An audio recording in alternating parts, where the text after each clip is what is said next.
As we stand Erev Pesach, right before Pesach, I'd like to share some thoughts for Passover with you, especially about our times.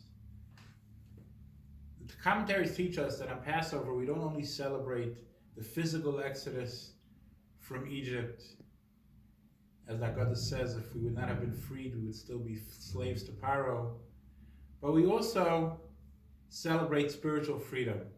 The great commentary, the Maharal of Prague, explains this, that spiritual freedom is that there is a place within the person that is always free.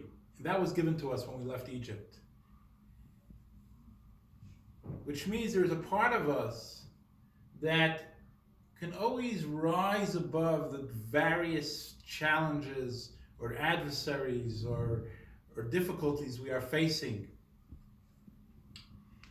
And on Passover, the eve of Passover, we all tap into that freedom. And that's one of the reasons we do it every year, because every year we tap into more of this level, to more of this freedom, to more of this ability to rise above servitude.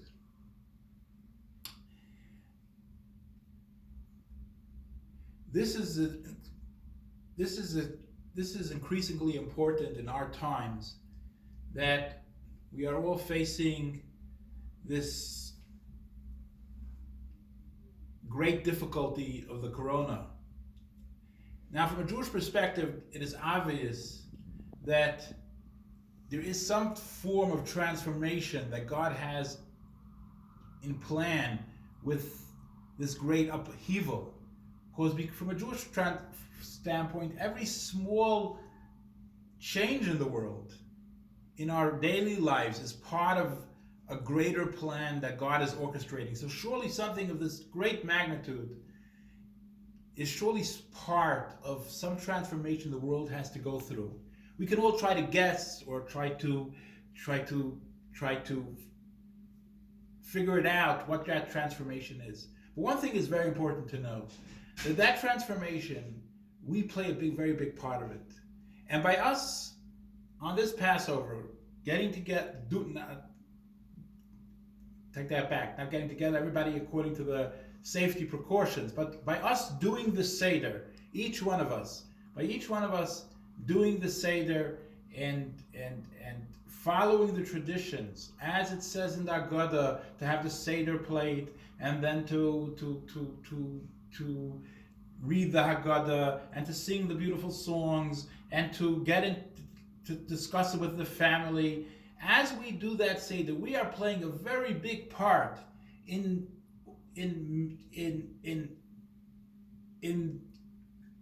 ensuring that we get rid of the negative and the painful parts of the corona, and that the good parts become, and whatever plan God has comes into fruition in a quick and good and happy way. And we find this idea when the Jews went out of went out of Egypt, the first Passover. The Torah teaches us that every Jew should take a sacrifice, a Passover sacrifice. On the 14th day of Nisan, they were to slaughter it and put the blood on the doorpost. And God says He's going to jump over the Jewish houses, and He's going to kill the firstborn of the Egyptians.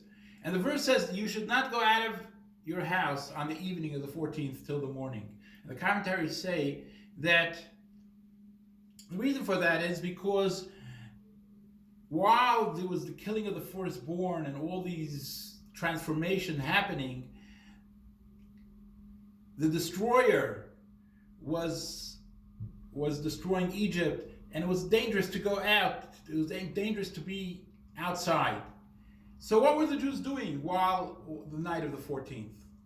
They had sacrificed the Passover sacrifice. What were they doing? So the commentaries teach us that they were doing the first Passover Seder. They were actually eating the meat of the Passover sacrifice and singing the songs, and were talking about their faith and their certainty that they're going to go out of Egypt. And only that the Jews were fulfilling the commandment of that night, eating the meat and doing the Passover sacrifice and having that faith, that's what caused the whole exodus, and that caused that the whole transformation and the whole process should go properly. Because at the end of the day, it depends, the Jewish people's service, and when we do the Torah mitzvahs, we make things happen. And this is the message.